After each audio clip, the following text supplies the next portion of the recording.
This year, 2008, marks the first time in human history that the majority of the world's population lives in cities. And that's unlikely to change. On the contrary, it's going to go quite the other way. Between the year 2000 and 2020, the urban populations of Africa and Asia will double.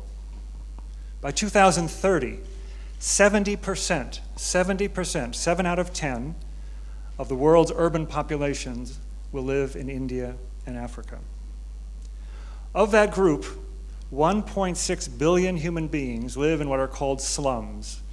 These are areas that really beg the definition of urban design and urban planning because they fall outside any concept of those. So what can be done?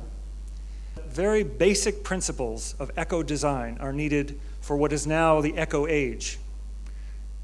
The urban cities were developed in the industrial age. The time is to move on now to a new city in the eco-age.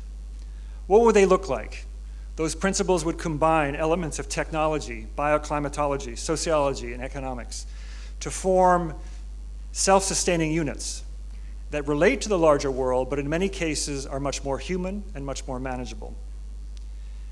They would rely upon the vernacular, the local, in terms of materials and design and ideas.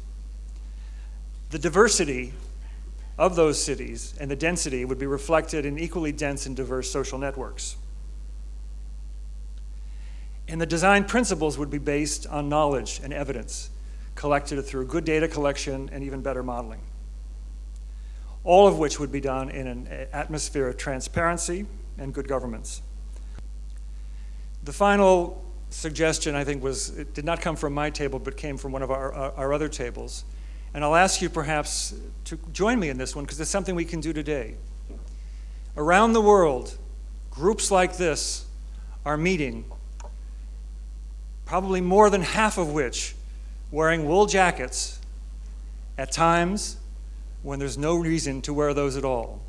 If the world community, the UN, the other organizations around the world could tell the Intercontinentals, the Hiltons, and the others of the world that we don't need our jackets, that we can do fine without so much air conditioning, that would already make a great contribution.